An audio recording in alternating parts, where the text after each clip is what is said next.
یوم پاکستان تجدید عہد کا دن 23 مارچ 1940 منٹو پارک لاہور میں مسلمانوں کے الگ وطن کی قرارداد پیش ہوئی۔ ملک بھر میں یوم پاکستان جوش و جذبے سے منایا جا رہا ہے۔ دن کے آغاز پر اسلام آباد میں 31 صوبائی دارالحکومتوں میں 21 توپوں کی سلامی، فضا پاکستان زندہ باد کے نعروں سے گونج اٹھی۔ لاہور میں وزیر اعظم شہباز شریف نے پرچم کشائی کی۔ کفایت شعاری اقدامات کے تحت مرکزی تقریب نہیں ہوگی۔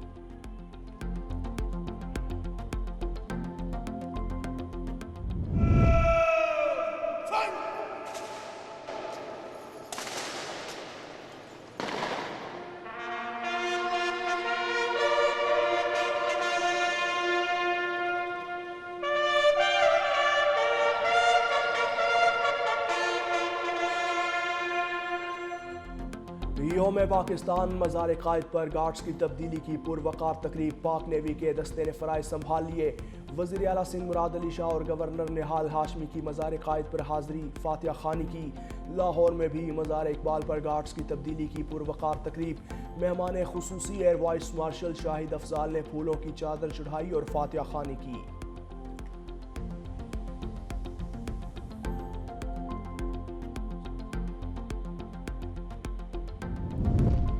صدر آصف علی زرداری اور وزیر اعظم شہباز شریف کی یوم پاکستان کے موقع پر قوم کو مبارکباد۔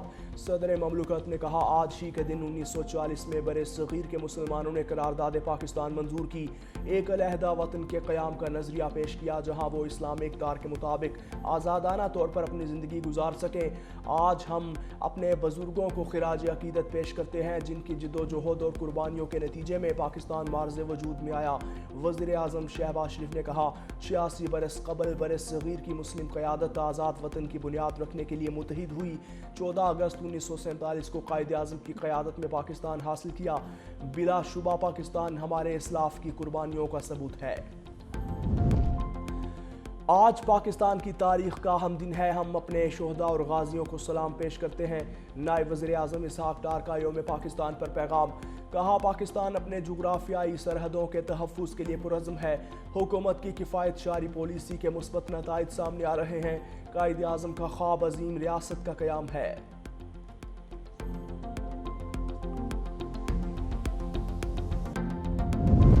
عسکری قیادت اور مسلح افواج کی یوم پاکستان پر قوم کو مبارکباد۔ Field marshal Syed Asim Munir, admiral Naveed Ashraf, air chief marshal Zaheer Ahmed Babar کا خصوصی پیغام۔ ISPR کا کہنا ہے، یہ دن آزاد وطن کے قیام کے مقصد کی عکاسی کرتا ہے۔ 23 مارچ 1940 ہماری تاریخ میں فیصلہ کن لمحے کی حیثیت رکھتا ہے۔ یہ دن پاکستانی قوم کے غیر متزلزل عزم کا مظہر ہے۔ پاکستان مضبوط جمہوری ادارے، قومی سلامتی یقینی بنانے اور شہریوں کے تحفظ کے لیے پرعزم ہے۔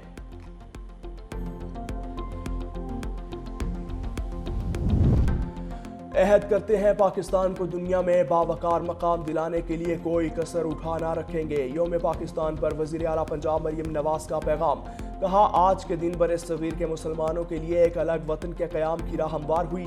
یوم پاکستان پر وطن عزیز کو بانیان پاکستان کے تصورات کے مطابق ڈھالنے کے عزم کا اعادہ کرنا ہوگا۔ گورنر پنجاب سردار سلیم حیدر خان کہتے ہیں، یہ ملک ہمارے آباء و اجداد کے بے پناہ قربانیوں کے بعد حاصل ہوا۔ آج اس عزم کا اعادہ کرتے ہیں کہ باہمی اختلافات بھلا کر ایک قوم بن کر ملک کو مضبوط بنائیں گے۔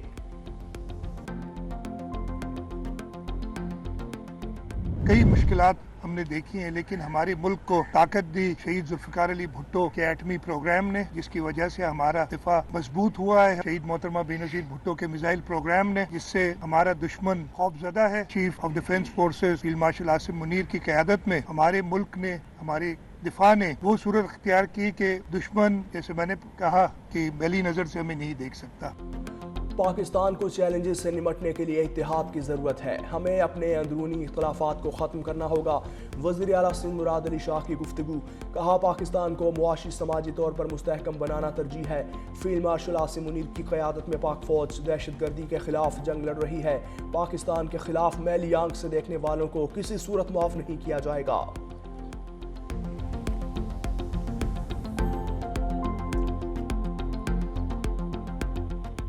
میری سیاسی نمائندگی اور عوامی نمائندگی ہمارے سی ایم مراد علی شاہ کر رہے ہیں اور انہی کا کردار ہے. تو ان سے آپ عوامی اور سیاسی باتیں کریں, مجھ سے آئینی باتیں کریں. ہمارا کام ہے اقتدار کی سیاست نہیں. پاکستان کو مضبوط کرنے کی سیاست, پاکستان کو منتشر کرنے کی سیاست. مگر جو اپنے آپ کو آئین سے بالاتر سمجھے, میں ان میں سے نہیں ہوں. میں آئین کے ڈومین میں رہنا چاہتا ہوں.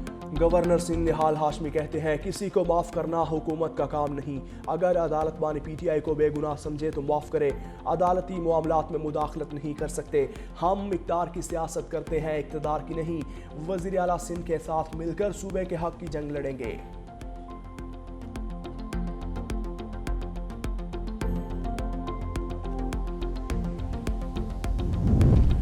پیمز کے میڈیکل بورڈ نے بانی پی ٹی آئی کی بینائی کو تسلی بخش قرار دے دیا. پیمز انتظامیہ کے مطابق بانی پی ٹی آئی کو طبی معائنے کے بعد میڈیکل بورڈز نے انجیکشن کے لیے مستحکم قرار دیا. سابق وزیر اعظم کی رضامندی کے بعد انجیکشن لگایا. آپریشن تھیٹر میں تمام پروٹوکول پر عمل کیا. بانی پی ٹی آئی کو اینٹی وی ای جی ایف کا تیسرا انٹروویٹرل انجیکشن لگایا. سابق وزیر اعظم کی حالت پہلے, دوران عمل اور بعد میں مستحکم رہی. طبی ماہرین نے بانی پی ٹی آئی کو انجیکشن کے بعد اسپتال سے ڈسچارج کیا. انجیکشن لگوانے کے بعد بانی باحفاظت ڈیالہ جیل روانہ.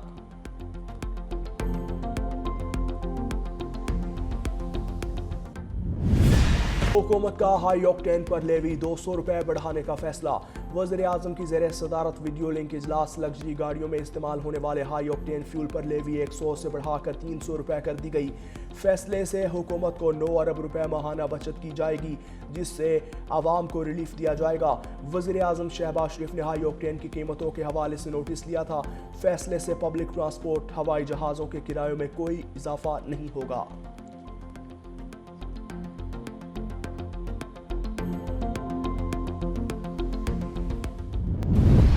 ایران کی امریکہ اور اسرائیل کے خلاف حملوں کی 75ویں لہر. اسرائیل پر ایران کی ایک بار پھر کلسٹر وار ہیڈ لے جانے والے میزائلوں کی بارش. اسرائیل بھر میں خوف و ہراس, سائرن بج اٹھے. امریکی طیارہ F-15 مار گرایا. ایران نے ویڈیو بھی جاری کر دی. ایرانی فوج کے مطابق طیارے کو زمین سے فضا میں مار کرنے والے میزائل کے ذریعے نشانہ بنایا. اسرائیل پر حملے میں بھی بڑی تباہی. ڈیمونا کے بعد اسرائیلی شہر اور رات نشانے پر 450 کلو گرام وزنی میزائل ہدف پر گرا. برطانوی میڈیا کے مطابق حملے میں 6 اسرائیلی ہلاک اور 180 سے زائد زخمی. 20 عمارتوں کو نقصان پہنچا. اسپتالوں میں ایمرجنسی نافذ. اسرائیل نے پورے ملک میں تعلیمی ادارے بند کر دیے. بوکلائی اسرائیلی کابینہ کا ہنگامی اجلاس. اسرائیل کی فوج نے میزائل روکنے میں ناکامی کی تحقیقات شروع کر دیں. پاسداران انقلاب نے دعویٰ کیا کہ اسرائیلی شہروں ایرات, ڈیمونا, ایلات, بیرشیبا میں فوجی تنصیبات اور سیکیورٹی مراکز کو نشانہ بنایا. حملوں میں 200 سے زائد افراد ہلاک ہوئے. اسرائیلی وزارت صحت کے مطابق جنگ کے آغاز سے اب تک 18 اسرائیلی ہلاک, 4292 افراد زخمی ہو چکے. ایران کی امریکہ اور اسرائیل کے خلاف حملوں کی نئی لہر. ہسپانوی وزیر اعظم پیڈرو سانچیز کے نام. ایران نے میزائلوں پر ہسپانوی وزیر اعظم کی تصویر اور جنگ سے متعلق بیان والا سٹیکر بھی چسپاں کر دیا. یہ جنگ غیر قانونی اور غیر انسانی ہے. شکریہ وزیر اعظم. ایرانی اہلکاروں نے ہسپانوی وزیر اعظم پیڈرو سانچیز کو خراج تحسین پیش کیا. ہسپانوی وزیر اعظم پیڈرو سانچیز ایران کے خلاف امریکی اسرائیلی جنگ کے شدید مخالف ہیں. ٹرمپ کے حالیہ ایران مخالف بیانات. تہران میں شہریوں کا حکومت کے حق میں بڑا مظاہرہ. ایرانی میڈیا کے مطابق مظاہرین نے ایرانی پرچم اٹھا کر امریکہ اور اسرائیل کے خلاف شدید نعرے بازی کی. مظاہرین کا کہنا تھا کہ ٹرمپ صرف بیانات دیتے ہیں, ایران کے سامنے کچھ نہیں کر سکتے. اگر ایران کے انفراسٹرکچر پر حملہ ہوا تو اس کا بھرپور جواب دیا جائے گا. مظاہرین نے آبنائے ہرمز کے معاملے پر ٹرمپ کی 48 گھنٹے کی دھمکی کو بھی شدید تنقید کا نشانہ بنایا.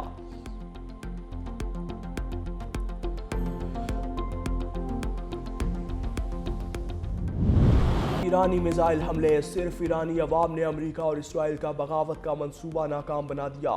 امریکی اخبار نیو یارک ٹائمز نے دعویٰ کیا کہ اسرائیل نے اندرونی بغاوت سے نظام گرانے کی کوشش کی. منصوبہ مطلوبہ نتائج نہ دے سکا. صدر ٹرمپ اور نیتن یاہو کی امیدیں بھی دم توڑ گئیں.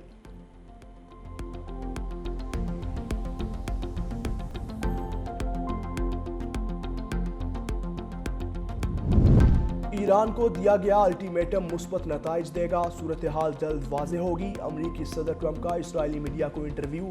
کہا اگر ایران نے آبنائے ہرمز نہ کھولی تو اس کے پاور پلانٹس کو نشانہ بنایا جائے گا، ایران کی مکمل تباہی ہوگی اور یہ اقدام اچھا ثابت ہونے والا ہے، ایران کو اس کے اقدامات کی مکمل سزا ملے گی۔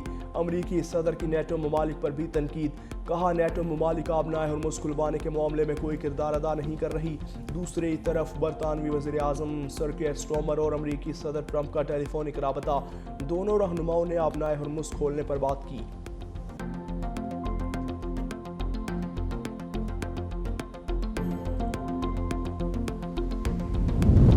آبنائے ہرمز پر ایران کی تنصیبات مکمل تباہ کریں گے، امریکی وزیر خزانہ اسکاٹ بیسنٹ کا امریکی نیوز چینل کو انٹرویو، کہا امریکہ آبنائے ہرمز پر ایران کی دفاعی تنصیبات کو مکمل طور پر تباہ کرے گا، ایرانی پوزیشنز کو کمزور کرنے کے لیے فوجی کارروائیاں پہلے ہی جاری ہیں، ایرانی دفاعی ڈھانچہ مکمل ختم ہونے تک حملے جاری رہیں گے، امریکہ پہلے ہی ایران کی کئی صلاحیتوں کو تباہ کر چکا۔ امریکی وزیر خزانہ نے امریکہ میڈیا کی رپورٹنگ کو بھی تنقید کا نشانہ بنایا، کہا امریکی میڈیا صورتحال کو درست انداز میں پیش نہیں کر رہا۔